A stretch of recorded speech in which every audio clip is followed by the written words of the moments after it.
Hello friends, मैं राहुल और मैं आज आपको बताने जा रहा हूँ ये जीएसटी के रीजंस क्या हैं। ये बेसिकली कॉन्सेप्ट क्या है जीएसटी को लाने का। अगर मैं अपने हिसाब से जहां तक मैं देख पा रहा हूँ, मैं अपने नजरिए से बोलूँ तो ये जीएसटी लाने का कॉन्सेप्ट है, ये है काम को आसान करने का तरीका। चाहे वो गवर्नमेंट का काम हो, चाहे वो बिजनेसमैन का काम हो, मतलब काम को एकदम स्मूथ बना देगा जीएसटी। मतलब ये तो नहीं कह रहा कि बिल्कुल स्मूथ बना देगा, बट पहले की तरह कॉम्प्लिकेटेड नहीं रहेगा ये। तो सबसे बड़ा रीजन मेरे अकॉर्डिंग तो ये है। और बाकी और क्या क्या रीजन है, सबसे पहला रीजन अगर मैं बुकिश लैंग्वेज से लेता हूँ तो सबसे पहले आते हैं इनपुट टैक्स क्रेडिट। अभी इनपुट टैक्स क्रेडिट है क्या, मैं बताता हूँ आपको क्या होता है। पहले मैं आपको बता देता हूँ मोटे मोटे कि रीजंस क्या क्या है। एक तो इनपुट टैक्स क्रेडिट हो गया, दूसरा कास्केडिंग इफेक्ट हो गया, तीसरा आपका यूनिफॉर्मिटी ऑफ टैक्स रेट हो गया, चौथा आपका अल्टीमेट ग्रोथ इन जीडीपी हो गया, चौथा पांचवा हो गया आपका जो हमारे स्टेट्स और सेंट्रल लेवल के जो हमारे टैक्सेस थे वो इंक्लूड कर दिए गए हैं जीडीपी में, सॉरी जीएसटी में। तो सबसे पहले मैं बात करता हूँ कि जो पहला रीजन बहुत मोटा मोटा रीजन है, जो हमारे जो कंज्यूमर्स जो हमारे डीलर्स हैं उनके लिए बहुत फायदेमंद रहेगा, वो है इनपुट टैक्स क्रेडिट। जो एक स्टेट से दूसरे स्टेट्स में डील करते हैं सेलिंग एंड परचेजिंग में, तो उनके लिए जो फायदेमंद रहेगा वो है इनपुट टैक्स क्रेडिट। अभी इनपुट टैक्स क्रेडिट होता क्या है, मैं आपको जल्दी से बताता हूँ इनपुट टैक्स क्रेडिट होता क्या है।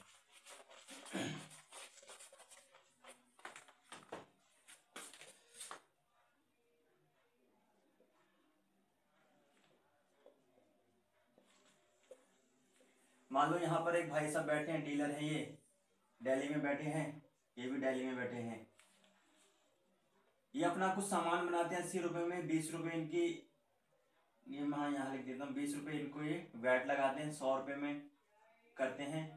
और ये, और मैं सिंपल लैंग्वेज में लेमन लैंग्वेज में आपको समझाऊंगा जिससे आपको बिल्कुल आसानी से समझ में आ जाए। ये जो हमारे भाई साहब थे, ये थे फार्मर, और इन्होंने बेचा, इन्होंने बनाया था ये आटा, आटा। और ये जो हमारे भाई साहब थे ये बनाते हैं बिस्किट, ये बनाते हैं हमारे भाई साहब बिस्किट बनाते हैं ये वाले डीलर। अब ये क्या गया, अब ये दिल्ली वाले जो ये जो इनका नाम देता हूँ ए, इनका नाम दे रहा हूँ बी। अब जो मिस्टर ए है, ये क्या करते हैं, इनसे माल खरीदते हैं, इनसे आटा खरीदते हैं। आटा जो इन्होंने दिया उसमें 20 रुपए इंक्लूड करके इन्होंने इनको दे दिया, तो इनके लिए कॉस्ट आई 100 रुपए। अब इन्होंने कुछ उसमें अपना एडिशन करी कॉस्ट ऑफ प्रोडक्शन की। कॉस्ट ऑफ प्रोडक्शन मान लीजिए हमारी 20 आ गई, तो 120 हो गया। अब इसमें भी इन्होंने अपना वेट अपना ऐड करा, जो भी था जिस भी रेट से था, मैं अज्यूम मान के चल रहा हूँ कि 30 आ गया। और टोटल 150 में अल्टीमेट इन्होंने क्या किया, यहाँ पे हमारे भोले भाले कंज्यूमर थे जो कि बिस्किट खाते हैं, अब इनको जो हमारे कंज्यूमर थे, कंज्यूमर बोलो या कस्टमर बोलो, इनको सेल कर दिए।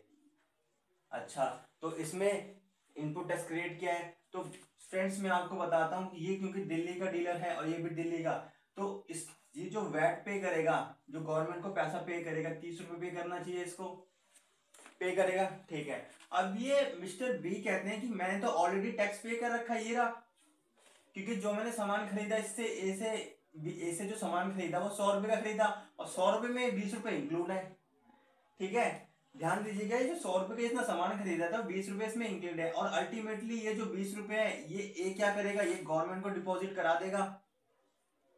ये क्या करेगा, गवर्नमेंट को डिपॉजिट करा रहा है, इसने अपने जेब से तो कुछ नहीं दिया, इसने क्या किया, ये ऐड करके इससे ले लिया मिस्टर बी से। अब इसने गवर्नमेंट को जमा करा दिया। अब बी कहता है कि साहब, गवर्नमेंट को जाके बोलता है, यहाँ पे गवर्नमेंट है ये, गवर्नमेंट को जाके बोलता है साहब आपने तो मेरे से 20 रुपए पहले ही ले चुके हो, अब 30 रुपए आप मेरे से फिर ले रहे हो, ऐसी नाइंसाफी क्यों मेरे साथ। गवर्नमेंट ने कहा चलो ठीक है, आपके मेरे पास पहले से 30 रुपए जमा है, वो आप 30 रुपए लेस कर दो, उसके बाद मेरे को 10 रुपए टैक्स दे दो। तो ये जो 20 रुपए मैंने लेस करे, इसको मैं बोलता था input tax credit. I hope आपको समझ में आया होगा। ये जो मैंने 20 रुपए लेस के जो मैं ऑलरेडी पे कर चुका था उसको बोलते हैं इनपुट टैक्स क्रेडिट। अब दोस्तों मैं थोड़ा सिचुएशन चेंज करता हूँ, चेंज बस एक हल्का सा करूंगा, ध्यान से देखिएगा। ये जो दिल्ली है मैंने बोला था ये दोनों बंदे दिल्ली के थे। अब मैं दिल्ली हटा के मैं इसको कर रहा हूँ यूपी का, यूपी। अब मैंने दिल्ली की जगह कर दिया यूपी, ठीक है। सिचुएशन सारी की सारी सेम है, बस एक सिचुएशन चेंज हो गई है कि ये यूपी आ गया है।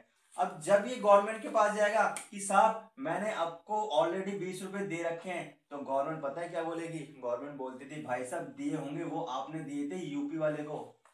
ये जो गवर्नमेंट थी यूपी की थी, ये गवर्नमेंट थी दिल्ली। ये कह रही है दिल्ली की गवर्नमेंट मेरे पास कहाँ आए पैसे, मेरे पास तो आए नहीं, वो तो यूपी वाले के पास गए हैं। यूपी वाला अपनी डेवलपमेंट में यूज करेगा, अपने लोगों की भलाई के लिए यूज करेगा, अपने स्टेट्स के लिए भलाई के लिए यूज करेगा, मेरे तो कहाँ मिले पैसे।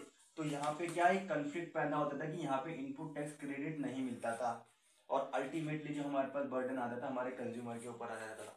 सारे पैसे कंज्यूमर से लिए जाते हैं, जैसे कि आप सभी लोग जानते हैं। तो ये था एक बहुत बड़ा समस्या एग्जिस्टिंग टैक्स स्ट्रक्चर में। अब जीएसटी आने से जो अदर स्टेट का है, जो यूपी का है, चाहे आपने किसी भी स्टेट से परचेज करा हो, तो ये भी आपको इनपुट टैक्स क्रेडिट मिल जाएगा। अच्छा, ये तो हो गई इनपुट टैक्स क्रेडिट की बात कि आप,